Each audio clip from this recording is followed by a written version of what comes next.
13,750원에 거래되고 있습니다. 지금까지 뉴스로 본 특징주의 김호정이었습니다.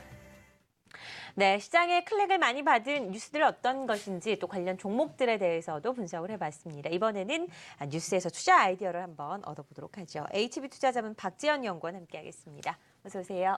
안녕하세요. 네, 월 초에 발표됐던 고용 지표가 사실 부진하게 나왔습니다. 그래서 9월에 금리 인상 가능성이 낮다라는 이야기가 있었는데 또 연준 위원의 발언이 나오면서 시장의 분위기가 또 바뀌었어요. 어떻게 봐야 됩니까? 네, 뭐 지지난주에 이제 고용 지표가 나왔었는데 네. 안 좋았죠. 근데도 네. 9월 금리 인상설은 계속해서 제기가 좀 되고 있습니다. 지난 금요일 날 다우지수가 394포인트가 떨어졌는데 2.13% 정도 되고요. 달러 인덱스 9월물 선물이 0.3% 정도 증가하면서 그러니까 달러가 세졌다라는 얘기죠. 그래서 금리 인상 가능성이 높아진 게 아니냐라는 걱정을 좀 가져가고 있어요. 연방준비제도 이사회에서 자꾸 이제 9월 금리 인상설이 나오고 있습니다. 최근 보스턴 연은 총재인 에릭 로젠그린이라는 사람이 미국 경기는 두 가지 위험에 노출돼 있다 이런 말을 했어요. 투 사이드 리스크라는데 첫째가 이제 무너지는 세계 경기랑 같이 쓰러질 위기가 첫 번째고 두 번째는 미국만 잘 나가서 세계 경기가 무너지는데 혼자 잘 나가니까 너무 디커플링이 심해지는 거 아니냐라는 두 번째 위기가 있는데 문제는 두 번째입니다. 첫 번째는 거의 가능성이 없어요. 원래 에릭 로센그린이라는 이 보스턴 연은 총재 같은 경우는 비둘기파적인 성향을 가졌습니다. 그러니까 시장에 돈을 푸는 걸 좋아하지 시장에서 돈을 거두어 들이는 걸 좋아하는 사람이 아니에요. 그러니까 좀 착한 사람이죠.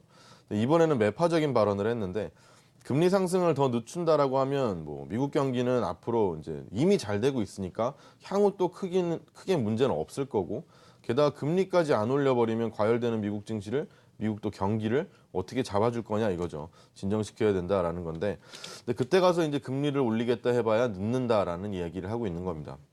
금리 뭐 상승이나 뭐 인하, 통화 정책의 효과는 사실 바로 나타나는 게 아니라 전체적인 효과가 전부 다 끝날 때까지 난다고 봤을 때 한 2년 정도의 시간이 필요하다고 해요. 그래서 이제 물가가 거의 2% 가까이 왔으니까 지금 만약에 금리를 올리지 않는다면은 뭐 2% 훨씬 넘어서 이제 인플레이션이 문제가 되는 상황까지도 볼 수 있다라는 거죠. 연준 내 투표권을 가진 10분 중 이제 6명이 매파적인 발언을 내려놓고 있는데 연준이 설마 이제 대선 전에 금리를 올릴 수 있을 것이냐라는 얘기를 했어요. 뭐 대선과 금리 인상 사이에 뭐 관계가 있냐라는 인터뷰도 했는데 누가 관계 없습니다라고 했죠. 근데 거기다가 누가 인터뷰를 하는데 맞아요. 무슨 선거랑 네, 그렇죠. 금리 인상 관련이 있습니다. 이렇게 할 수가 없죠. 그래서 9월, 11월, 12월 이제 3번 남았죠. FOMC 회의가. 11월은 당연히 안 되죠. 바로 대선 전이니까.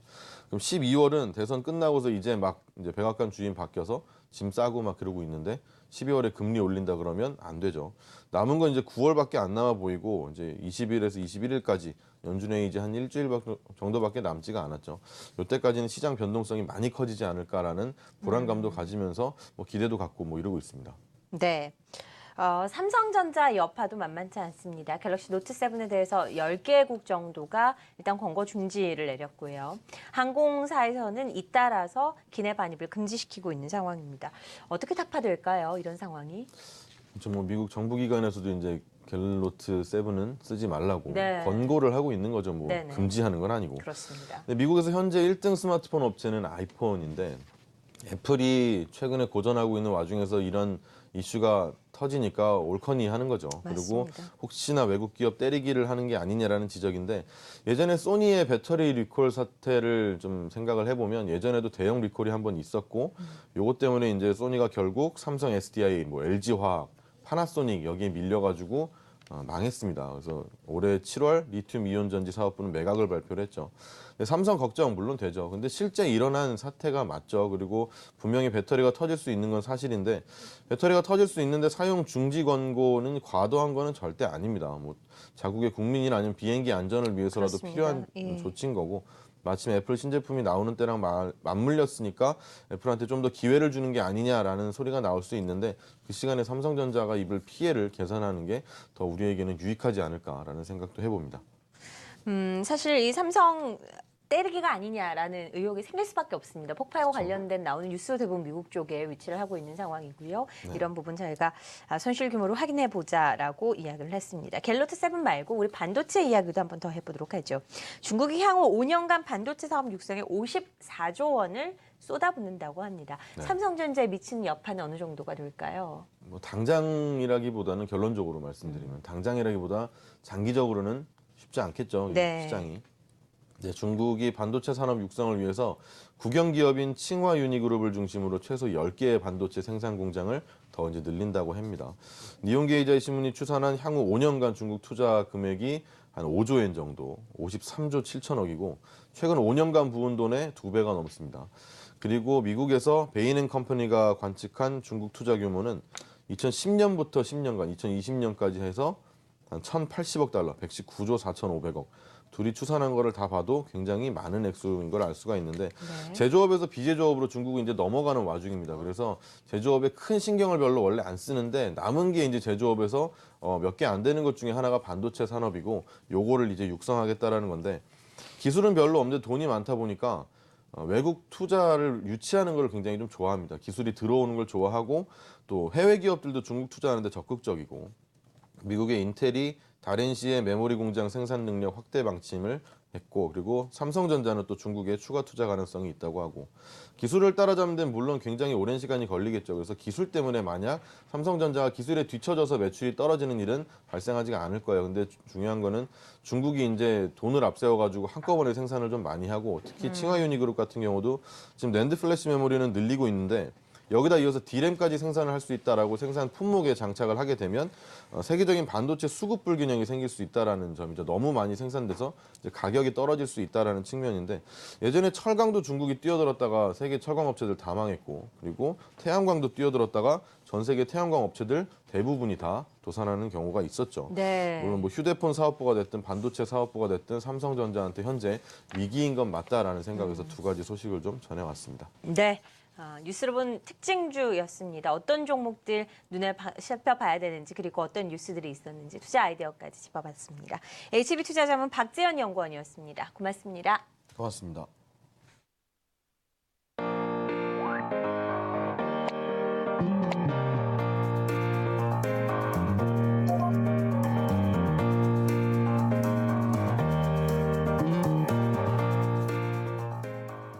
네, 주식장통에서 특징주 살펴보는 시간입니다. 오늘 시장이 하락하는 움직임이 역력하게 나타나고 있는 상황에서도 은행주라든지 금융주들이 견조한 선방하는 흐름을 보이고 있습니다. 그 가운데 우리은행이 민영화에 대한 기대감이 계속해서 나오면서 최근 들어서 수급이 탄탄하게 받쳐주고 있습니다. 오늘도 외국인과 기관의 동반 순매수가 유입되면서 1.8% 가까이 상승하는 흐름이 눈에 띄게 나타나고 있고요. 오늘 코스닥 시장에서는 원익 IPS와 테라세미콘의 상승세가 눈에 띕니다. 이 원익 IPS가 테라세미콘을 흡수 합병한다라는 소식이 전해지면서 이 두 종목에 대해서 기대감이 반영되는 모습인데요. 역시 외국인과 기관 동반 매수가 유입되면서 원익 IPS는 5%, 테라세미콘은 1.8%의 강세로 역시나 상승세가 눈에 띄게 나타나고 있습니다. 오늘 코스피 시장에서 각각의 순매수 현황도 살펴보도록 하겠습니다. 역시 금융주들이 대거 포함이 되어 있죠. 외국인의 경우에는 SK증권과 우리은행 이런 종목들 좀 매수세가 눈에 띄고요. 기관은 하나투자증권과 현대증권, 우리은행, 기업은행과 하나금융지주까지 역시 일제중 금융주들, 특히나 좀 은행주 중심으로 매수세가 나타나고 있는 상황입니다. 아이폰 7 효과가 그다지 크지 않을 것이다라는 분석 속에 LG 디스플레이에 대해서 그다지 좀 주가 힘을 받지 못하는 모습이었는데요. 오늘 기관이 다시금 좀 매수에 가담해주고 있는 부분이 특징적이고요. SK하이닉스도 오늘 조정을 받는 상황에서 기관의 수급이 꾸준하게 이어지면서 하반기 실적 개선에 대한 기대감이 여전히 나오고 있는 상황입니다. 오늘 해운주들이 전반적으로 좀 하락하는 움직임이 나타나고 있는데 페노션에 대해서는 기관의 수급이 꾸준하게 이어지고 있고요. 오늘 삼성전자와 함께 삼성 SDI도 낙폭을 키워가고 있는데 오늘 기관이 좀 저가 매수에 나서주고 있는 움직임도 특징적으로 나타나고 있습니다. 외국인들이 슈네 생명과학이라든지 영진약품 같은 중소형 제약주들도 담고 있는 움직임도 속속 눈에 띄게 나타나고 있습니다. 오늘 전반적으로 시장의 흐름 살펴보시죠. 역시 보험주와 함께 은행주들이 견조한 흐름을 보이고 있는 상황이고요. 제약주들도 속속 좀 반등을 해주면서 오늘 업종 상위 자리에 올라오고 있는 상황입니다. 오늘 매도 현황 좀 살펴보도록 하겠습니다. 오늘 아시아나구 유상증자 소식이 전해지면서 외국인과 기관의 강한 매도 속에 현재 시가 10%까지 낙폭을 낙폭을 키우고 있고요. 최근 들어서 두산 밥캐 상장 기대감으로 상승세가 두드러졌던 두산 인프라코어에 대해서도 외국인과 기관이 차익 실현 물량을 내놓으면서 4%까지 조정을 받고 있습니다. 오늘 삼성전자, 삼성 SDI뿐만 아니라 삼성전기에 대해서도 매도세가 좀 강하게 줄어들면서 5%까지 낙폭을 키우고 있고요. 오늘 기관은 SK하이닉스와 LG디스플레이 사주고 있는 반면에 외국인들은 팔면서 또 수급적으로 엇갈린 흐름이 나타나고 있다는 점까지 파악이 되고 있는 상황입니다. 오늘 견조한 흐름을 보이고 있는 우리은행 좀 더 자세하게 살펴보도록 하겠습니다. 우리은행 같은 경우에는 사실 민영화에 대한 기대감이 나오면서 최근 들어서 외국인과 기관이 꾸준하게 좀 매수에 가담해주는 모습이었습니다. 차트상으로도 확인이 되는데요. 꾸준하게 우상의 추세를 보이면서 주가 상승세가 두드러지게 나타났습니다. 이 비슷한 차트 흐름 보이고 있는 종목들도 어떤 종목들이 있을까요? 우리은행을 비롯해서 역시 손해보험주 가운데 현대해상도 꾸준하게 상승세를 보이면서 주가 상승세가 눈에 띄었고요. 현대해상뿐만 아니라 기업은행도 함께 포함이 되면서 금융주들이 최근 들어서 투자 심리가 완화되면서 좀 상승세가 두드러졌다는 점이 함께 파악이 되고 있습니다. 철강주 가운데 현대제철은 기관이 꾸준하게 수급이 유입이 되면서 역시 주가도 상승하는 흐름이 눈에 띄게 나타났었고요. SK하이닉스도 꾸준하게 상승하는 흐름, SK하이닉스가 5월 이후에 저점을 잡고 꾸준하게 상승하는 흐름을 보이면서 역시 비슷한 패턴을 보였다는 점 파악이 되고 있습니다. 이상 주시장 통해서 특징도 살펴봤고요. 보다 자세한 내용은 주시장 어플리케이션 다운받아 보시면 직접 확인해 보실 수 있습니다. 이상 특징주 살펴봤습니다.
네, 시장의 이슈를 분석하고 전략을 세워보는 마켓 진단입니다. 교보증권 김형렬 투자전략팀장 자리에 모시고 이야기를 나눠보겠습니다. 어서 오십시오. 네, 안녕하세요. 오시는 날에 시장이 좀 급락을 하고 있어서 여러 가지 좀 여쭤봐야 될 것 같습니다. 코스피가 일단 2,000선을 위협받고 있습니다.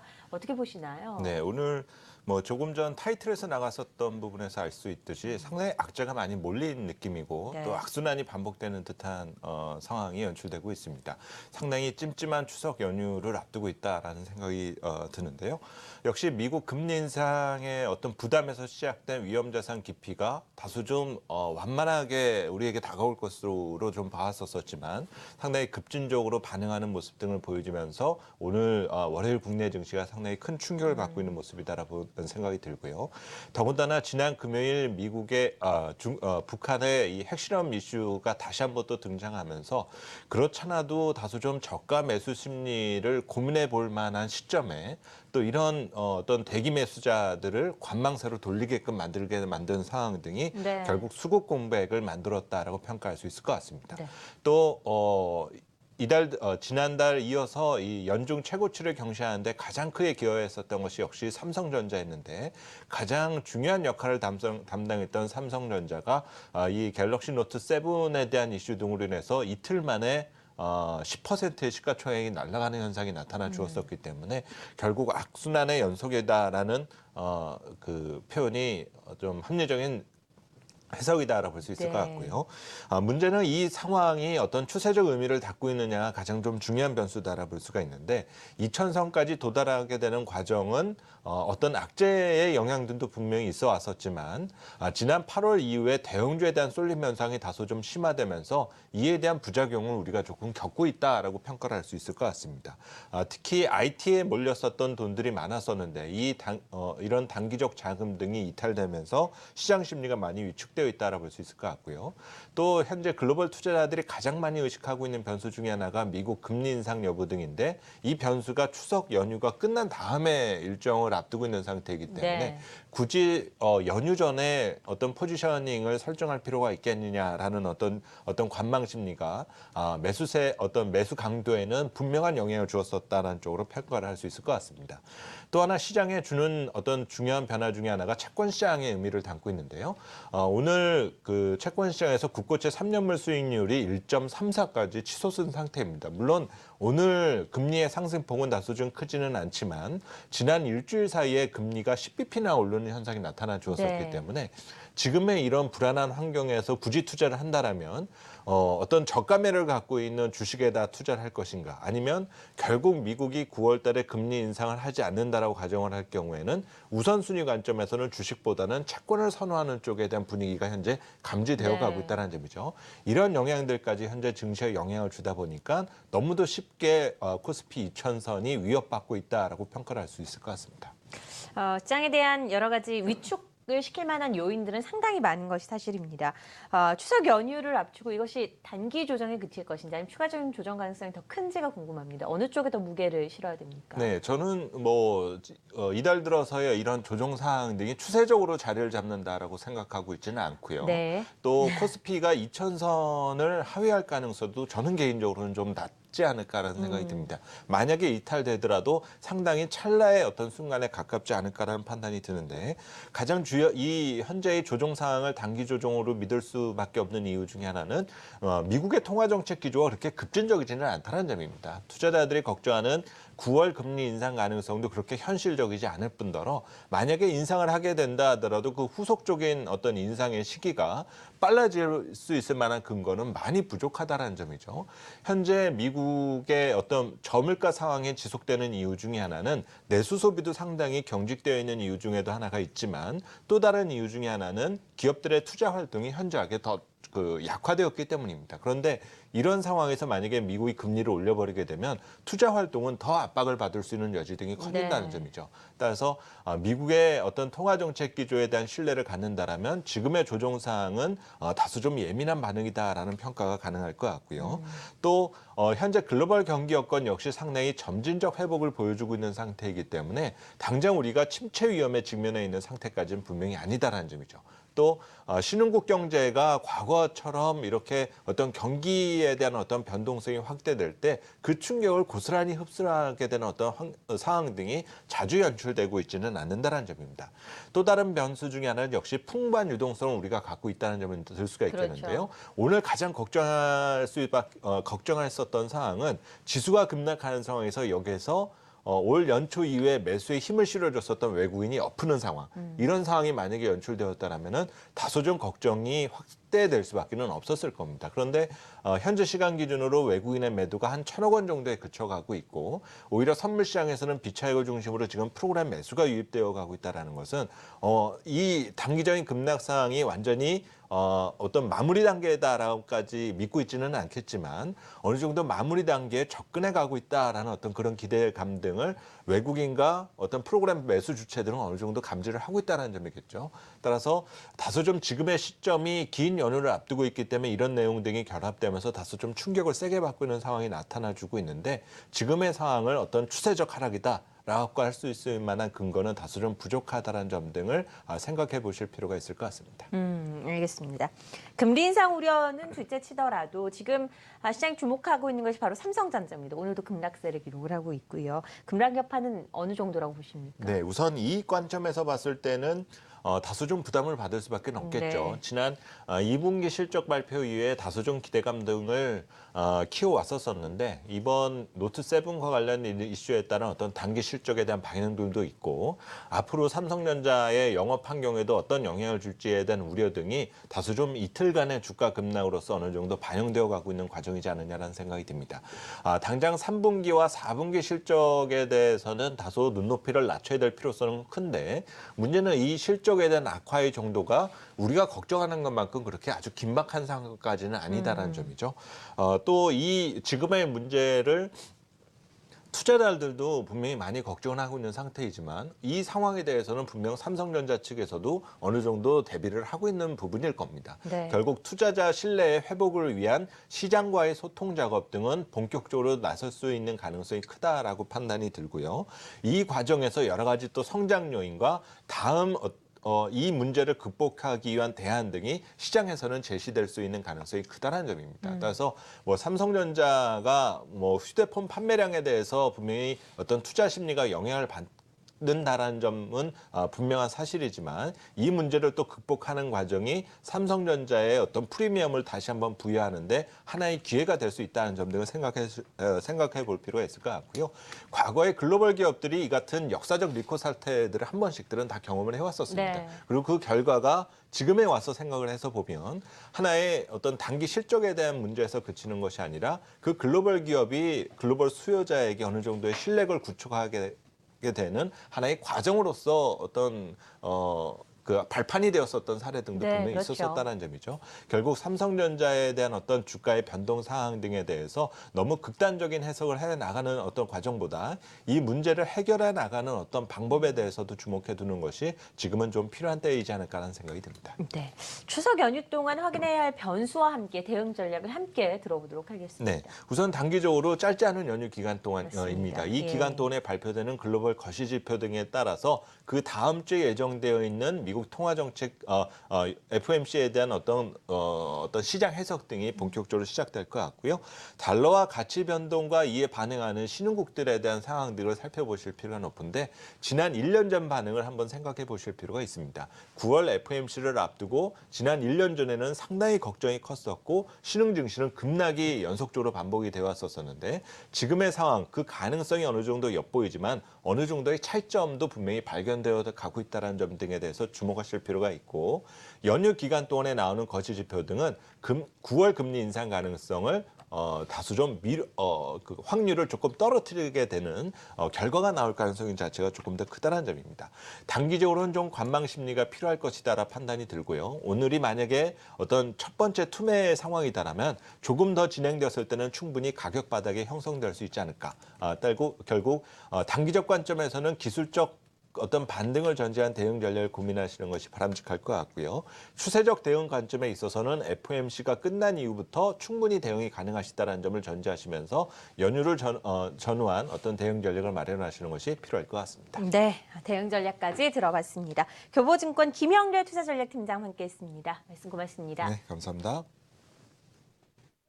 네, 중국 증시 개장 상황 확인해 보도록 하겠습니다. 역시나 약세로 시작을 하고 있는 모습이고요. 상해 종합지수 1% 넘게 빠집니다. 3037.51포인트 기록하고 있습니다. 잠시 전하는 말씀 듣고 다시 돌아오겠습니다. 오늘의 특징주 한번 살펴보시죠. 리라 빵빵빵 골든 크로스 수급 호도 투자는 뭐라고요? 바로 타이밍. 대박. 스마트 투자 공식 한번 배워볼게요. 기회에 자기 자본 대비 400% 좋아하고 한 종목 100% 집중 투자 곱하고 어깨 최저금리는 기본. 여기에 한 개 빠진 게 있습니다. 한국경제TV를 곱하면 이것이 바로 와우 스탁노. 증권사 신용미수 매도 없이 대환 가능. 마이너스 통장식 대출. 믿을 수 있는 파트너 와우 스탁론 1599-0050.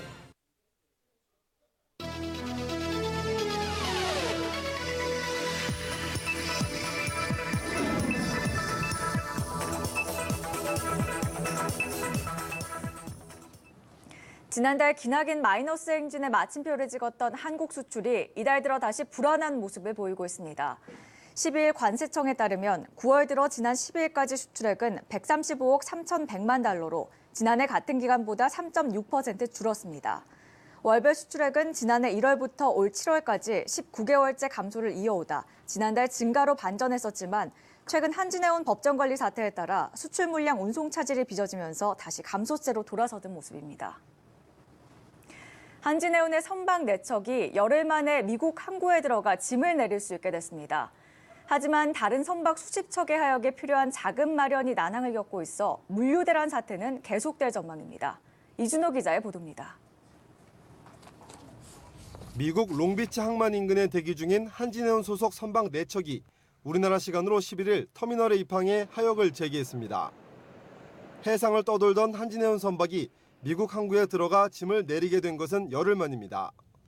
한진해운 선박은 미국 법원이 압류 금지 명령 신청을 승인하면서 채권자로부터 압류당할 우려 없이 화물을 내릴 수 있게 됐습니다.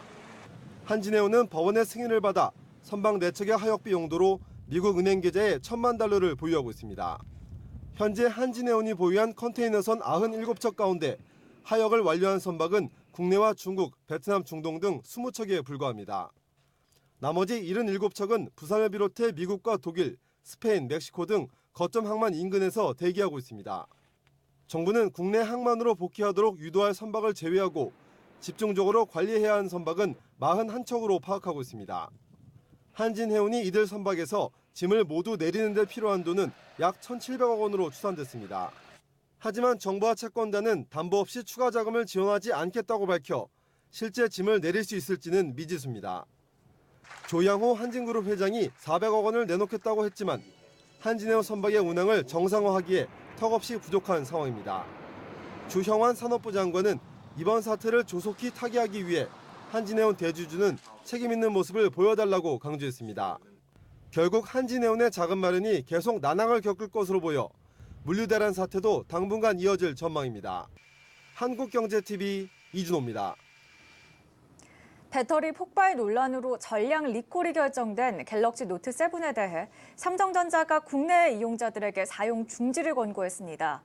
신제품으로 교환해주기로 한 갤럭시 노트 7의 배터리는 중국 ATL사의 제품으로 전량 교체할 것으로 보입니다. 유호성 기자가 보도합니다. 삼성전자가 국내외 갤럭시 노트 7 이용자들에게 사용 중지를 권고했습니다. 삼성전자는 글로벌 시장을 대상으로 한 뉴스룸에 갤럭시 노트 7 이용자들은 가능한 빨리 기기 전원을 끄고 신제품으로 교환을 권고한다고 밝혔습니다. 이로써 삼성전자가 갤럭시 노트 7 사용 중지를 권고한 국가는 한국과 미국에 이어 전 세계 10개국으로 확대됐습니다. 삼성전자는 앞서 갤럭시 노트 7 리콜을 결정하고 이번 달 19일까지 전량 교체해준다는 방침을 발표했습니다. 하지만 신제품 교환이 이루어지기 전 국내외에서 폭발 의심 사고가 잇따르자 미국 연방항공청이 갤럭시 노트 7의 기내 사용을 금지했고 이어 미국 소비자제품 안전위원회도 갤럭시 노트 7 이용자들에게 사용 중지를 권고했습니다. 미국 정부의 이 같은 결정에 삼성전자는 국내 소비자들에게도 갤럭시 노트 7 사용 중지 권고와 대여폰 제공 등 안전 조치를 취했습니다. 사업상 부담이 되지만 소비자의 안전이 무엇보다 중요하다고 판단해서 이번 결정을 내렸습니다. 이번 사용 중지 권고가 미치는 영향은 적지 않을 것으로 보입니다. 앞서 삼성전자는 삼성 SDI에서 생산된 배터리를 갤럭시 노트 7에 사용하지 않을 것으로 알려졌습니다. 대신 전체 물량의 30%를 차지하고 있던 중국 ATL사의 공급을 늘리기로 결정했습니다. 여기에 얼마 전 출시한 애플 아이폰 7이 갤럭시 노트 7 배터리 폭발 논란을 틈타 반사 이익을 얻을 것이라는 전망도 나오고 있습니다. 아직 미국 정부가 갤럭시 노트 7에 대해 공식 리콜이나 강제 수거를 결정하진 않았지만 이에 대한 논의가 진행되는 중인 만큼 판매 차질은 확대될 것으로 보입니다. 한국경제TV 유호성입니다. 지금까지 한국경제TV 뉴스였습니다.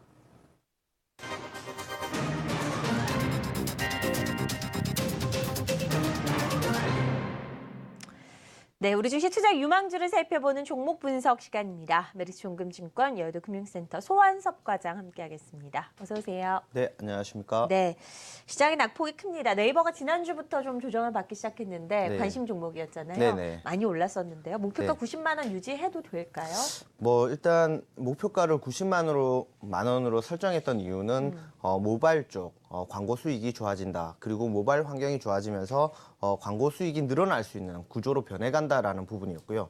그 부분에서의 이제 분기 1분기, 2분기 간의 성장이 있었던 거고 실제로 주가가 지금 현재 밸류에이션 상에서 조정을 받기에는 뭐 과거의 밸류에이션을 비교해 볼 때 아직까지 밸류에이션 논란이 있기에는 뭐 사실 우려감이 지나친 구간이다라는 네. 생각이 들고요. 실제로 이제 주가가 조정을 받을 때는 성장 동력이 됐던 모바일 쪽 광고의 매출이 하락하는 성장률이 꺾이는 그 상황에서 어느 정도 조정이 들어가는 그게 이제 본격적인 조정이다라고 생각이 되어져서 아직까지 뭐 시장에 대한 조정으로 인해서 현재 주가가 조금 하락을 하긴 했는데 그래도 계속 보유를 하고 기존의 그러한 뭐 관점을 유지하는 게 좋다라고 생각이 되어집니다. 네, 알겠습니다.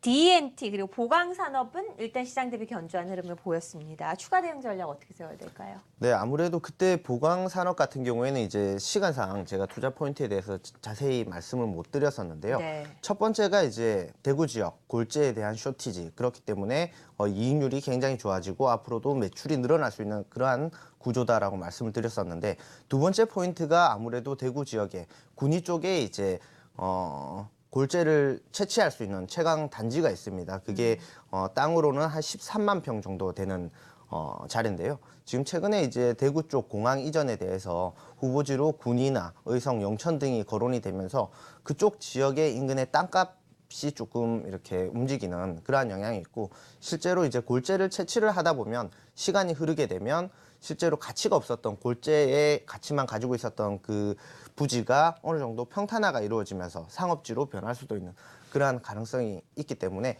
기존에 뭔가 저평가되어 있는 그러한 성장 기업이 향후에 다른 모멘텀이 있을 때 추가로 투자를 할 수 있는 그러한 뭐 의미가 있다라는 부분이었고요. 네. D&T 같은 경우에도 지금 지난주에는 조금 강한 흐름을 보여줬었는데 아직까지도 OLED 관련된 종목 중에서 뭔가 아직 확산이 되지 않았던 그러한 네. 종목에 대한 찾기가 계속해서 시장에서는 이루어지고 있다라고 볼 수가 있을 것 같다라고 생각이 듭니다. 그러면 지금 D&T 보강산업, 뭐 네이버 다 지금 홀드해도 된다라는 의견이신 거죠? 네, 홀딩 하셔도 좋을 것 같고요. 지금 네. 최근에 시장 분위기를 봤을 때 뭐 포트폴리오 상의 뭐 어떤 조정을 통해서 조금 더 포트폴리오를 견고하게 만들어 가시는 전략도 괜찮다라는 생각이 되어집니다. 네, 오늘 확인해 볼 종목은 바로 어떤 종목인가요? 네, 오늘은 유니테스트에 대해서 말씀을 드릴 텐데요. 네. 안 그래도 지금 최근에 이제 반도체 관련 장비 업종이나 부품 쪽 종목들에 대한 수급이 굉장히 좋아지고 있는 흐름입니다. 네. 전체 시가총액 대비해서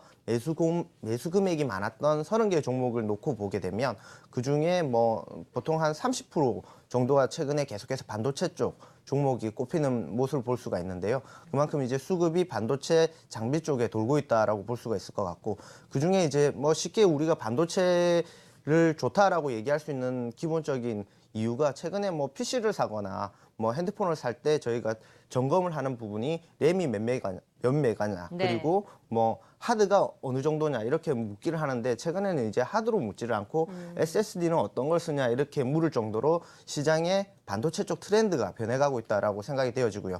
그래서 이러한 트렌드가 변해가는 데 있어서 유니테스트는 후공종 쪽 검사 장비를 생산하는 업체인데 그러한 후공종에 대한 수요가 계속해서 늘어나고 있다라고 하는 부분이 투자 포인트가 될 수 있는 것 같습니다. 네, 투자 포인트 반도체 후공정 투자 사이클이 일단 네. 들어왔다는 이야기고 유니테스트뿐만 아니라 다른 반도체 이런 검사 장비도 부품주들 상승세를 기록을 하고 있는데 매출은 어떻게 예상이 되고 있나요? 네, 작년도에 이제 1,500억 정도의 매출에 영업이익이 300억 정도 나왔었는데요. 네. 상반기에 고객사 투자가 조금 감소를 하면서 이익이 좋지 않아서 조정을 많이 받았습니다.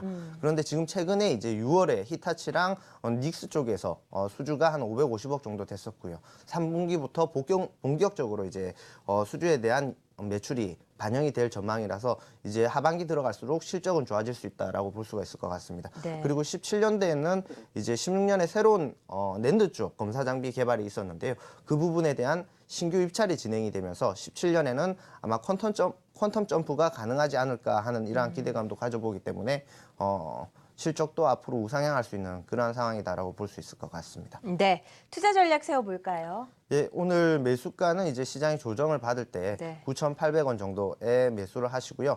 목표가는 이제 뭐 지난 고점이었던 19,700원의 절반 정도의 15,000원 정도로 이렇게 한번 설정해 보도록 하겠습니다. 네. 그리고 손절가는 조금 깊이 잡아서 8,000원 정도 이하에서 비중을 조금 축소를 하는 전략으로 해보도록 하겠습니다. 오늘 같은 날도 조정 안 받습니다. 유니테스트 거의 마이너스 0.5% 약보합 수준에 위치를 하고 있습니다. 앞으로의 성장성 기대해 보도록 하죠. 메리츠 종금증권 여의도금융센터 소환섭 과장이었습니다. 고맙습니다. 네, 감사합니다. 네, 후광통센터 연결해서 중국 증시 현황 살펴보겠습니다. 네, 후광통센터입니다. 중국 증시는 주요 이평선에서 하방 지지를 받고 있는 상황입니다. 일단 글로벌 시장 자체가 주말에 부진했기 때문에 하락 압력이 다소 높아진 상황입니다. 일단 오늘 동시효과 상황과 주요 이슈 점검해 보도록 하겠습니다. 동시효과 자체는 글로벌 시장 자체가 급락하는 모습이 나왔죠. 그렇기 때문에 중국 시장 자체도 하락할 가능성이 높아 보입니다. 지금 업종별로 살펴보더라도 시가총액 상위 종목, 상위 업종뿐만 아니라 은행 업종이나 에너지 업종과 같은 상위 업종뿐만 아니라 나머지 테마 업종이나 하이테크, 유틸리티 모두 하락하는 모습이 나오고 있습니다. 동시효과 상황 하락할 가능성이 높기 때문에 지금 시장 자체도 좀 보수적으로 봐야 될 것 같습니다. 일단 지난주 금요일에 있었던 주요 이슈 좀 살펴보겠습니다. 금요일 자체는 그 경제지표 발표가 오전 11시경 있었는데 부진하게 나왔기 때문에 하락 출발하는 상황입니다. 또한 장 막판에는 환경보호 섹터, 그동안 급등을 이끌었던 환경보호 섹터가 큰 폭의 조정이 나오면서 여타 테마주들이 부진으로 하락폭을 확대한 모습입니다. 종가가 지난주 금요일 당일 최저가 마감을 했기 때문에 주요 단기 이평선을 소폭 하회한 상황입니다. 일단 하락 압력이 크다라고 일봉상으로 볼 수 있을 것 같고 금요일에 나왔던 물가지수 자체도 내용이 그렇게 좋은 상황 아니었습니다. CPI, 소비자 물가지수죠. 전년 동기 대비해서 1.3% 상승한 것으로 발표가 됐습니다. 예상치와 전월치 모두 하회한 모습이었고 특히 4개월 연속 상승률이 둔화됐다는 부분이 좀 부정적으로 볼 수 있을 것 같습니다. 8월달 PPI 생산자 물가지수 자체는 동기 대비 0.8% 하락하면서 예상치와 전월치보다는 좋은 모습이 나왔습니다. 역시나 유가나 원자재 가격 하락이 PPI 자체는 다소 좋은 쪽으로 긍정적으로 이끌고 있는 상황이지만은 중국 정부가 의도하고 있는 소비자 생산 물가 지수 자체가 오르지 못하고 있다는 부분은 중국 정부의 의도대로 지금 되지 않고 있다라고 해석을